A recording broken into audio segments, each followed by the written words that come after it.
이른바 경제민주화 법안들에 대한 우려도 늘어나고 있습니다. 경제민주화 법안들이 경제 발전 활력을 소진시킨다는 주장인데요. 우리 사회 보수층에서는 정치권을 향해서 위헌적 포퓰리즘 입법을 중단하라고 목소리를 높이고 있습니다. 그러나 새 정부 들어 집권당의 새누리당에서 대기업 계열사 간 내부 거래 규제, 대주주 적격성 심사제 확대, 징벌배상 도입, 이런 입법에 앞장선 것도 부인할 수 없는 사실입니다. 그만큼 현재 우리 사회의 화두가 경제민주화인 것은 분명합니다. 오늘은 경제민주화 대세 속에서 이를 비판하고 있는 새누리당 김용태 의원을 만납니다. 안녕하세요, 김 의원님. 안녕하십니까, 김용태입니다. 예, 오랜만입니다. 우선 대정부 질문 이야기부터 하도록 하죠. 대정부 질문에서 경제민주화 관련해서 빈대를 잡으려다 초가상관 태운다, 이런 말씀을 하셨는데요. 현재 입법이 거론되고 있는 경제민주화 법안 여러 개가 있습니다. 그 가운데 의원님이 가장 우려하는 법안 어떤 걸 꼽고 있습니까? 법안명이 참 어렵습니다. 그러나 제가 하나하나 설명을 해드릴게요. 예. 부당 내부 거래 금지를 담은 공정거래법 개정안이 가장 큰 문제이고요. 예. 그다음에 금융사의 비금융 계열사 의결권 제한을 담은 공정거래법 개정안도 문제입니다. 마지막으로 대주주 적격성 심사를 담은 금융회사 지배구조법도 우리가 잘 살펴봐야지 경제 현실에 부합할 것 같습니다. 예. 아까 첫 번째로 꼽으신 공정거래법, 그게 이제 소위 일감 몰아주기 내부거래 규제 아니겠습니까? 예, 그리고 방금 말씀하신 대주주 직계성 심사 제도까지 이 세 가지를 말씀을 하셨는데, 예. 이 입법 취지나 뭐 이런 데서는 반대하시는 건 아닐 텐데, 이 어떤 당연하죠. 점을 우려하십니까?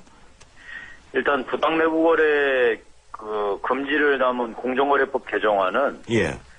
입법 취지에 대해서는 뭐 충분히 이해를 합니다. 예를 들어서 우리 대기업 이제 총수들이죠. 이런 사람들이 재벌 3세들한테 나이 불과 20살밖에 먹지 않은 이런 친구들한테 재산을 넘겨주려고 빵집 같은 거를 차려서 여기 일감을 물려줘서 수백억 원대 재산을 물려주는 경우가 있었습니다. 이에 대해서 국민들이 얼마나 가슴 아파하시고 분노를 표하셨습니까? 예. 저는 이런 거는 막아야 된다고 생각을 하는데요. 그거 말고 우리가 기업들이 내부 거래를 통해서 경쟁력을 높이는 이런 거래들은 뭐 부지기소거든요. 예.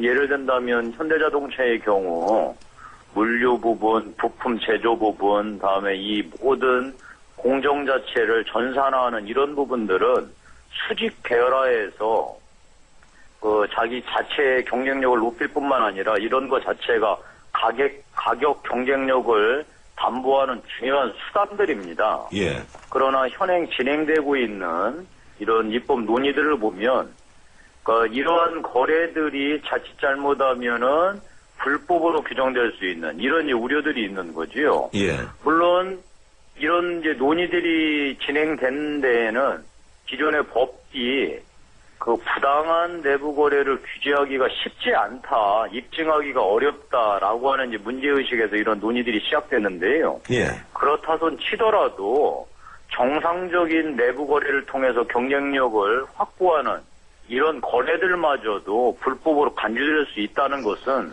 그야말로 행정 편의주의적으로 본인들이 입증하기 어려우니까 전반적으로 모든 거래들을 불법으로 규정한 연후에 나중에 그러니까 공정위죠. 공정위가 자기들이 판단해서 문제가 없는 것들은 예외로 하겠다라고 이제 얘기를 하고 있는데 이런 것들은 그야말로 행정권의 자의적 행사가 남용되도록 무한대로 열어주는 거죠. 이런 것들은 우리가 입법권자로서 분명하게 대응을 걸어야 되지 않겠나 이런 생각입니다. 예, 방금 이 공정위의 행정 편의주의의 행정 편의주의라고 볼 수 있다, 이런 말씀을 하셨는데. 그렇습니다. 예, 지난번에 아까 말씀하신 소위 수직 계열화된 이 내부 거래 있지 않습니까? 이 물류라든지 부품 제조, 또 이제 부품의 안정적인 공급, 또 기업 비밀 보호, 이런 걸 위해서 이 수직 계열화된 그 회사와 자회사와 하는 거래까지도 일감 몰아주기로 봐야 되느냐 하는 이제 비판이 많았는데, 이 야당에서도 지난번에 그 저희들 인터뷰를 할 때 그건 아마 앞으로 제외될 것이다 이렇게 얘기를 하더라고요. 근데 우리 이제 진행자께서도 법률가시니까요. 잘 아시겠지만. 예. 법률의 대전제가 죄형 법정주의 아니겠습니까? 예, 그렇죠. 그러니까 어떠한 잘못을 하면 처벌을 하겠다. 따라서 법률에는 이 잘못의 내용을 구체적으로 적시하는 게 매우 중요합니다. 예. 그러나 현재 진행되는 이런 이제 입법 논의는 그러니까 일단 내부 거래 전체를 불법으로 간주하고요. 그런 연후에 행정부가 판단해서 이것이 오랜 관행이나 경쟁력 강화에 도움되는 거래다라고 판단했을 경우 처벌을 유예하겠다. 이런 식이거든요. 법률 구조가. 예.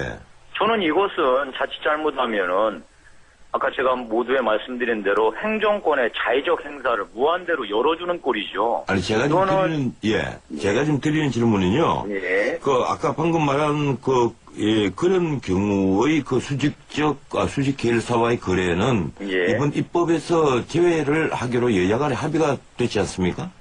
제가 다시 한번 말씀을 드리겠습니다. 예. 그러니까 원칙적으로 내부 거래를 통해서 경쟁력이 집중되거나 강화되었으면 불법입니다. 예, 그렇죠. 그러나 집중되었다는 치더라도 수직 계열화나 이런 것들 통해서 경쟁력 강화에 도움이 됐다라고 하면 예를 해주겠다는 건데요. 예. 금방 이런 해석을 공정위가 한다는 겁니다. 따라서 입장을 바꿔놓고 얘기를 한다면 기업 입장에서는 본인들의 내부 거래가 과연 불법으로 간주될 것인지를 모른다는 거죠. 그렇다면 내부 거래를 하면서 매번 공정위에 문의를 해야 한다는 겁니다. 우리가 이러이러한 거래를 하려고 하는데 이것이 불법이냐 아니냐.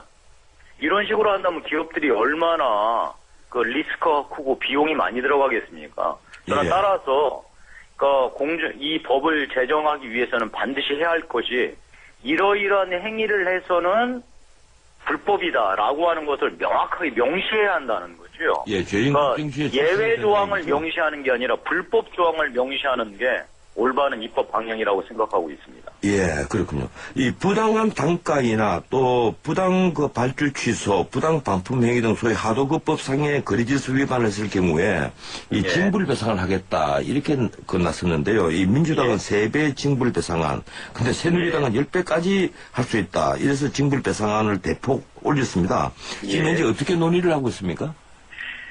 일단 저는 이 법안에 대해서 절대 반대했었습니다. 예. 그러나 유감스럽게도 이 법안이 통과되었고요. 그래서 본회의까지 올라가서 통과가 되었습니다. 예. 그런데 이제 어제 그제였죠. 공정위를 중심으로 해서 경제부처 이 기관장들이 모여서 이 하도급법 관련한 부당단가 인하 부분에 대해서 강력하게 처벌하겠다. 그래서 이제 정책을 발표했는데요. 이것이 참으로 이제 모순된 행위들인데요. 국회에서 3배의 징벌적 징벌 배상을 할 수 있도록 법이 통과되었기 때문에 공정위가 그간의 부당한 단가이나 관행에 제동을 걸겠다고 나선 것이 아니고요. 예. 원래 공정위가 이런 일들은 이 법이 통과되지 않았어도 할 수 있었던 일입니다. 예. 문제는 공정위가 법이 미비하다라는 핑계를 대고서 지금까지 사실은 법위에서 잠을 자고 있었던 거죠.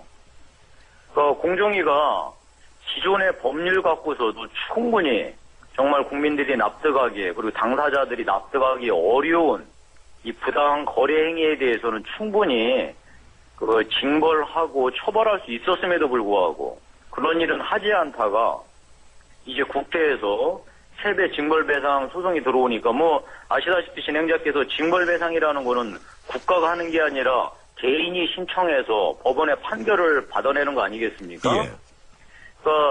제가 가장 우려하는 건 이런 겁니다.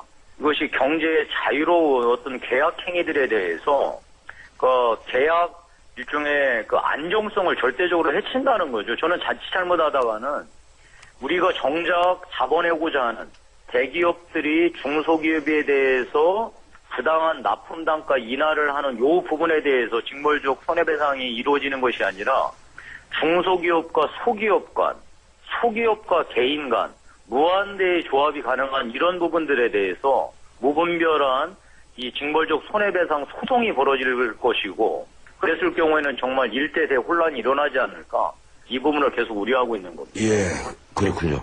예, 시간이 별로 없었어요. 조금만 짧은 답변을 부탁드리겠습니다. 예. 지금 한 달 전에 통과된 청년 고용 촉진법 같은 경우 이 내년에 시행도 하기 전에 다시 지금 국회에 개정안이 제출됐는데요. 예. 그게 살펴보니까 공공기관과 지방 공기업 증원 3% 이상을 청년 미취업자를 고용하기로 했던 법안 아닙니까? 그런데 예. 문제는 21살까지니까 이 30살 넘긴 청년들이 반발이 커졌다. 그래서 이번에 개정안이 다시 나왔어요. 예. 왜 이렇게 졸속이법이 계속 나오는 겁니까? 의욕만 앞선 거지요. 그러니까 현실을 고려하지 않고 의욕이 앞서고 여론이 추동하니까 여기에 국회가 그 상황을 제대로 파악하지 않은 채 그야말로 이제 장단에 노란한 셈입니다. 예. 그러니까 저는 청년 실업의 문제를 누가 제대로 문제 삼지 않을 수가 있겠습니까? 당연히 그 문제는 청년 실업 문제를 해결해야 될 텐데요. 이런 식의 후방 효과, 우리가 법률을 만들 때 입법권자가 가장 조심해야 될 게 예기치 않은 후방 효과를 최대한 차단하는 신중한 입법이 필요한데요. 이런 것들이 부족했던 것 같습니다. 예, 그런데 이 막상 법률상 의무화되어 있는 공청회가 얼마나 열리냐 살펴보니까 86%의 법안은 공청회 없이 진행이 됐더라고요. 진행자께서 정확하게 지정하셨는데요. 예. 아까 말씀드린 대로 법률을 제정함에 있어서 예기치 못한 후방 효과를 차단하는 가장 기초적인 수단이 바로 공청회입니다. 그런데 공청회는 따라서 선택사항이 아니라 필수고요. 예. 한 번을 열을 게 아니라 다양한 형태, 이해관계를 가진 여러 사람의 의견들을 체계적이고 아주 집중적으로 여러 차례 듣는 게 중요한데요. 이제 국회는 의욕만 앞서다 보니까 이런 부분들을 조금 경시하는 풍조가 있는 것 같습니다. 차제에는 법의 후방 효과를 차단하는 구체적인 입법 노력들이 필요할 것 같습니다. 예, 기본적으로 입법기관인 의회가 지금 집정 절차를 거치지 않았다는 얘기인데, 이 문제는 예산이 드는 법안에 있어서 예산 추계 없이 그 법안을 만들어내는 것도 많습니다. 예, 근데, 지난 정권 때 이명박 대통령이 퇴임 전에 거부권을 행사한 택시법 같은 것이 대표적이지 않습니까? 예. 예, 이런 날림 법안에 대해서 앞으로 국회가 어떻게 대처를 해야 되겠습니까? 역시 중요한 것은 우리 입법권자 하나하나가 본인이 타겟으로하는 부분의 법률을 제정하는 것도 중요하지만 이 법률이 우리 국민들 전체에 어떤 영향을 미치는지에 대해서 정말 이 후방 효과를 제대로 예측하는 노력들이 필요합니다. 그러니까 입법권자는 단순하게 현 시점에서 벌어지고 있는 사회 현상만 측정할 게 아니라요. 그 이후에 그것이 이면에 깔려있는 그리고 어떻게 영향을 미칠지에 대해서 면밀하게 살펴보는 보다 신중한 자세가 필요하다고 생각합니다. 예, 이제 시간 한 1분밖에 남지 않았는데요. 예, 이번에 대정부 질문 하신 협동조합 기본법에 대한 문제, 예, 어떤 부분을 문제라고 보십니까? 협동조합의 핵심은 예. 협동조합은 우리 사회의 자본주의 사회가 포섭하지 못하는 특수 부분에 대해서 자발적으로 생성돼서 움직여 나가는 것은 100번 국가가 지원해야 된다고 생각합니다. 그러나 그게 아니고 정치적 목적에 동원될 수 있는 방식의 협동조합, 이 개설품들 이런 것들은 반드시 차단해야 되고요.